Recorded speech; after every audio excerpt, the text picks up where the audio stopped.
précédemment, dans Avant d'aller dormir. Bonjour Karl. Tu sais pourquoi t'es là ce soir? Oui. Non.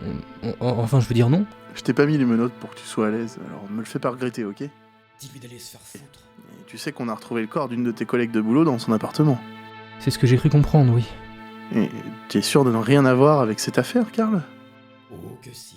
Tu peux me dire ce que tu as fait dans la soirée, à l'heure supposée de la mort de Mademoiselle Livarin? On a descendu une bouteille de vodka, comme ça, cul Moi je sec. pense que tu étais chez elle cette nuit-là, et que tu lui as fait du mal, Karl. Ah, enfin, les choses sérieuses commencent. Je pense que t'es dérangé et que tu l'as tué. Non, mais non, pas du tout. Je vais aller voir mon supérieur pour discuter ce qu'on va faire de toi, et je reviens très vite, ok? Je suis pas coupable, c'est eux qui ont fait ça. Même Annie, elle l'a pas supporté. Elle pourra vous le dire si vous lui demandez. Là ça devient trop bizarre pour continuer comme ça, je reviens. Tu vas nous foutre dans la merde, Karl. Tu le sais, ça? Tu vas nous foutre dans la merde. Oui, c'est ça. Reste dans ton silence. C'est ce que tu sais faire le mieux. Je vais te laisser, moi aussi, Karl. Je vais te laisser dans ta merde. Bon courage avec la suite. Mauviette.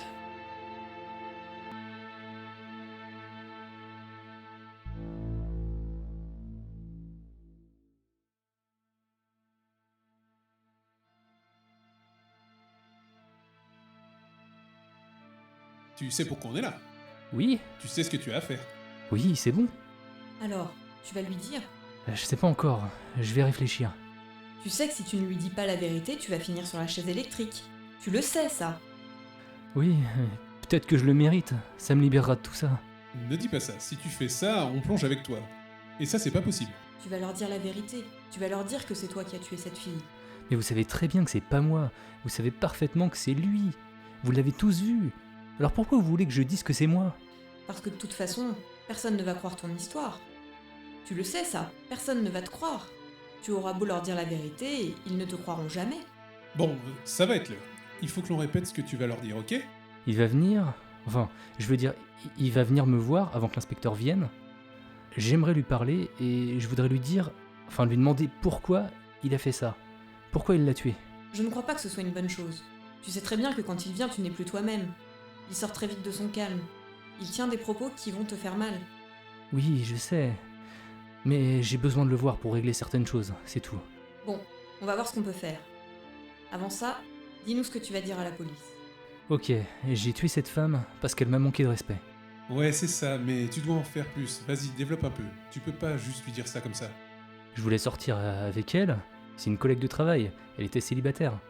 Un soir, je l'ai invitée à boire un verre, en toute amitié bien sûr, et elle a accepté. Et après?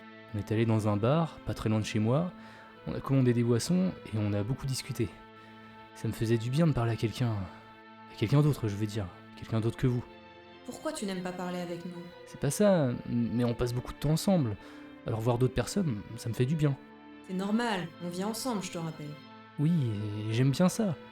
On est bien tous ensemble, mais c'était une période de ma vie où j'avais besoin d'autre chose. Ok. Et après, il s'est passé quoi? Rien du tout. On est rentrés chacun de notre côté, et le lendemain, je lui ai dit que j'avais passé une super soirée. Elle aussi d'ailleurs, ça m'a fait plaisir, et j'étais heureux du coup, et je lui ai demandé si elle voulait refaire une sortie, et elle m'a dit oui. On est donc retourné au bar, boire un verre 3 jours plus tard.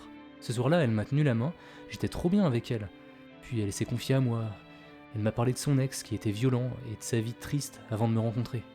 Ouais, du blabla de femme seule. Dis pas ça, c'est irrespectueux. Elle a raison, c'est irrespectueux.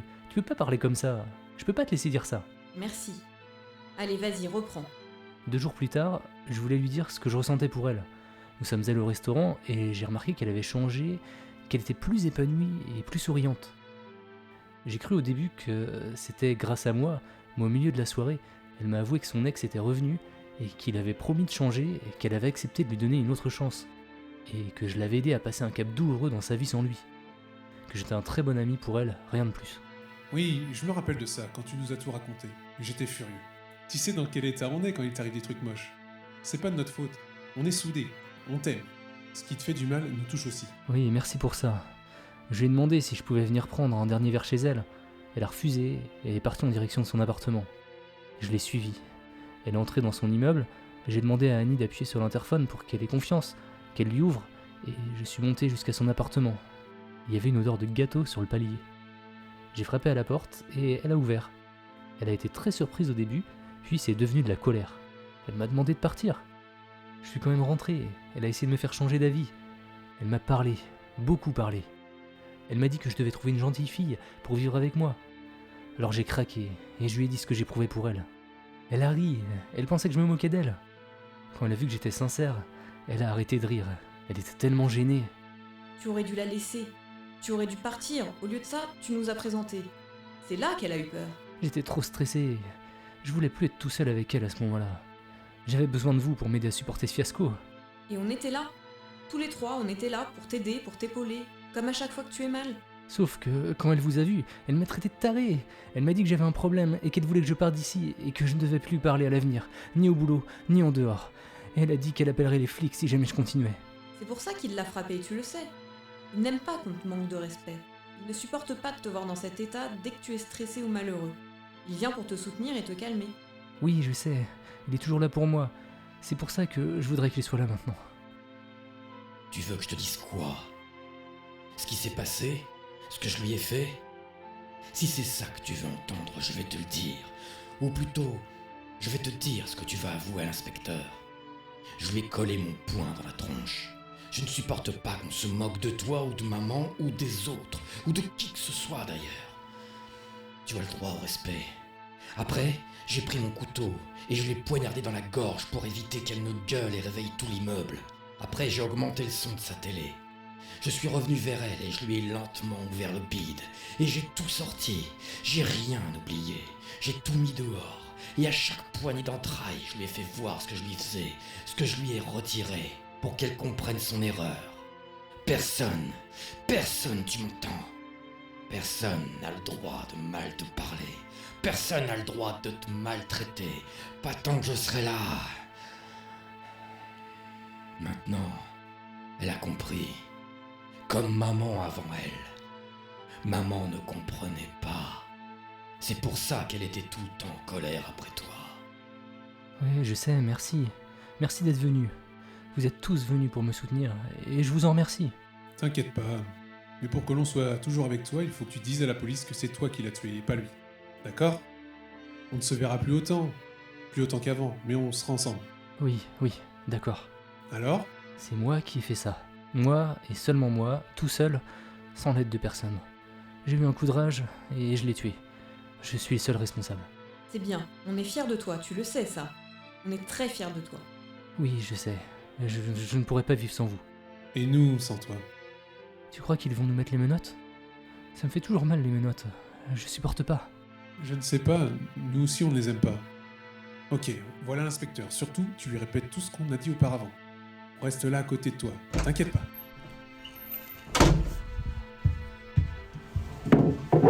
Bon. On est toujours que tous les deux, Karl. Ok, donc tu vas me dire ce qui s'est passé chez ta collègue vers 22h30. Je veux plus que tu me mentes, d'accord? Je viens de voir ton médecin. Il m'a donné ton dossier. Mes collègues m'ont dit que tu essayais de protéger quelqu'un. Moi, je crois que c'est toi qui as massacré cette fille. Et tu sais pourquoi je crois ça, Karl? Ça te dit quelque chose si je te parle de TDI? Non? Et si je te dis que sur ton dossier médical, il y a indiqué que tu souffres de troubles de la personnalité multiple? Karl!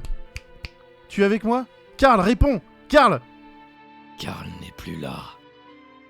Je n'ai plus besoin de lui. Des autres non plus d'ailleurs. Vous êtes qui? C'est moi qui ai éventré cette truie. Elle le méritait. Comme notre mère. La mère de Karl, vous voulez dire? C'est pareil. Elle a ri. Quand Karl lui a parlé d'Annie, elle s'est foutue de lui. Elle l'a traité de mauviette, de monstre. Alors, il a fait Paul pour l'aider à devenir normal. Mais ce trou du cul a même pas réussi à le mettre en confiance. Ça a empiré et Annie est devenue de plus en plus présente. Elle voulait remplacer Karl. Elle était là depuis tellement longtemps. C'est devenu de plus en plus tordu dans la tête de Karl, et sa mère le traitait comme une merde. Alors, ils m'ont appelé, et j'ai fait fermer sa gueule à la vieille peau. On était libre et tranquille jusqu'à ce qu'elle arrive dans la vie de Karl. Mais maintenant, Maintenant tout est fini. Les 3 boulets ne sont plus là. Il n'y a que moi maintenant. Tu es complètement malade, Karl. Je vais te foutre au trou pour le restant de tes jours. Ils vont te donner tellement de médocs que tu ne pourras plus jamais pisser debout pour tout le reste de ta vie. Le seul point positif pour toi, c'est que tu vas éviter la chaise électrique vu que t'es un putain de taré. Vous avez gagné, inspecteur. Je vais passer aux aveux. Donnez-moi un stylo, et je signerai tout ce que vous voulez. Je me rends. J'en ai marre de toute cette merde. C'est dans ton intérêt de tout balancer, Karl. Tiens, prends ça et signe-la.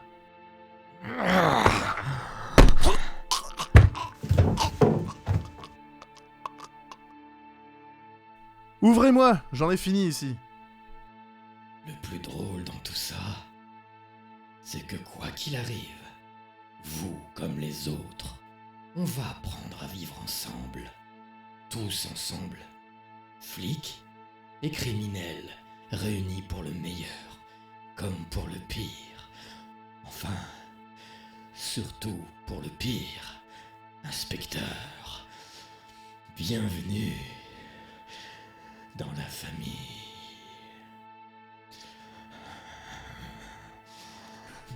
Putain, c'est quoi ce bordel? Putain, c'est quoi ce bordel? Laissez-moi sortir, laissez-moi sortir de là. Laissez-moi sortir de là.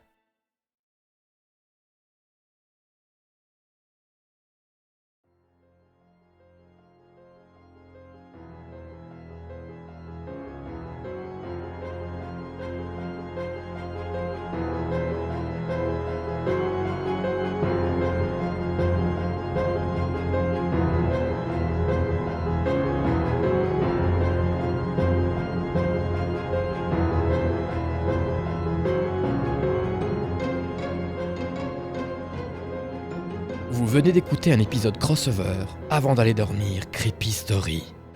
Cette histoire est écrite par moi, Dan, avec mes larmes et mon sang. Elle a été enregistrée à distance. Belle prouesse technique, n'est-ce pas? Puis dérochée, découpée au scalpel et montée par Yop. Ensuite, elle a été torturée, modelée et mise en musique et en bruitage par Indigo. Un immense merci à nos voix d'outre-tombe qui nous ont accompagnés. Merci à Caroline et à Nigal. J'espère sincèrement que vos personnages ne vous hanteront pas à tout jamais. Merci à tous de nous avoir suivis dans cette macabre aventure qui nous a demandé beaucoup de travail d'écriture et de concentration pour tenter de vous donner des sueurs froides. J'espère sincèrement que ça vous aura plu autant qu'à nous de l'avoir enregistré. Bon, allez, entre nous, je dois aussi vous avouer que l'on a bien rigolé, mais... Chut, c'est un secret. Vous pouvez retrouver la première partie de cette histoire dans l'épisode d'Avant d'aller dormir numéro 21. Je vous donne rendez-vous très vite pour de nouvelles histoires qui ne vous laisseront pas fermer l'œil de la nuit.